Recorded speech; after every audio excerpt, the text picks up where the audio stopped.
Welkom bij TVL Wonen. Ja, je ziet, ik ben nog in volle voorbereiding voor het nieuwe seizoen. Want inderdaad, dit jaar ga ik speciaal voor jullie op zoek naar unieke woningen en prachtige architectuur. Zoals bijvoorbeeld de woning van Koen en Marleen uit Lier. Een plek waar kunst en architectuur hand in hand gaan.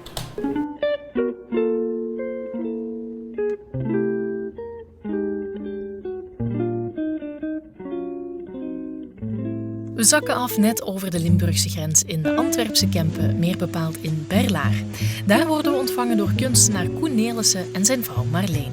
Hun huis staat volledig in het teken van de kunst van Koen. Journalist en auteur Patrick Retour heeft een nieuw boek uit en het huis van Koen en Marleen mocht zeker niet ontbreken. Wij woonden in Mortsel, zo nogal in een veel drukkere streek. En wij zaten op een gegeven moment op het terras met een buurman en we zeggen, dat is zo mooi. En dan kwam die grond te koop en hebben die gekocht en een paar jaar later beginnen bouwen. En hebben wij echt een vierkante blok gebouwd, hè. Met zo weinig mogelijk kantjes en dingen, maar dat de kunst beter uitkomt, hè. Ik denk dat Koen graag creatief is in zijn kunst, maar dat hij toch behoefte heeft aan een kader om dan die kunst in te presenteren. Ik denk dat het kader, de woning en zijn atelier en de tuin, hem een klein beetje een keurslijf geeft waarbinnen hij dan heel vrijelijk creatief kan zijn. De kunstwerken komen eigenlijk heel schoon tot uiting en ik vind het gevoel van ruimte en licht, dat is iets dat mij eigenlijk hier enorm meevalt. Ik vind het heel leuk. Veel licht te hebben. Je komt 's morgens hier in deze ruimte, we gaan om de tafel ontbijten, je hebt een zicht, je ziet de zon opkomen. Dat hadden we vroeger niet. We hadden daar ook wel gecreëerd dat we veel licht hadden, maar het was totaal anders. En hier is eigenlijk, ja, elke morgen is verschillend. Dat is zalig, dat je dat zicht hebt naar achter en met dat die zone groen blijft. Je hebt een enorm dieptezicht, hè. Dat is, ja, Het heeft veel voordelen. Zalig om Je hebt altijd te een ander schilderij op buiten kijkt. Ook, ja. Die wolken is altijd precies een ander schilderij.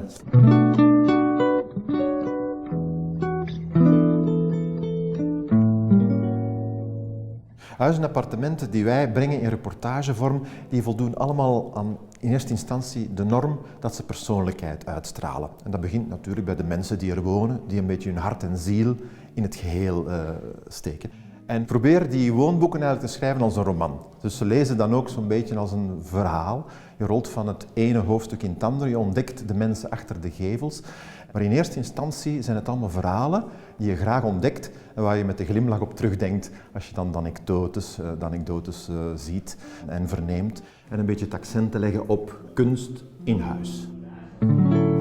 Dat is een bankstel uit de luchthaven. Van 1962, zo oud is die. En dat is Eames. Dat is een designontwerper van die tijd. Ja. En als wij die kochten en we zetten die hierachter, er plakte vol tuttenfruit. Kauwgom.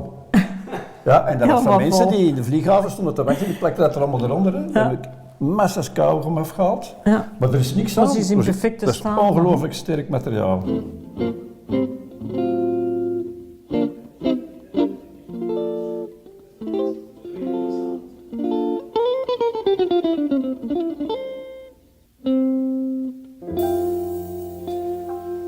10 jaar geleden ben ik met kunst begonnen en ik was zo bezeten en je begint natuurlijk klassiek te schilderen en begint ook na te schilderen en zo, maar uiteindelijk dan komt er toch een eigen hedendaagse stijl en dat past alleen maar in zo'n strak interieur.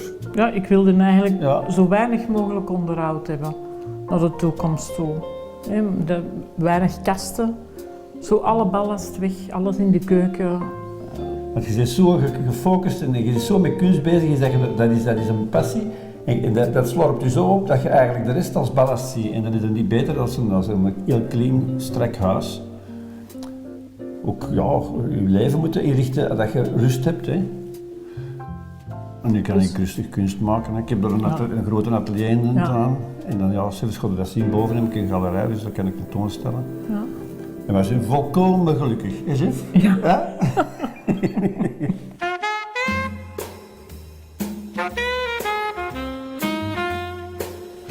Heel trendy is natuurlijk om binnen en buiten te laten versmelten. En in deze woning is dat ook heel geslaagd.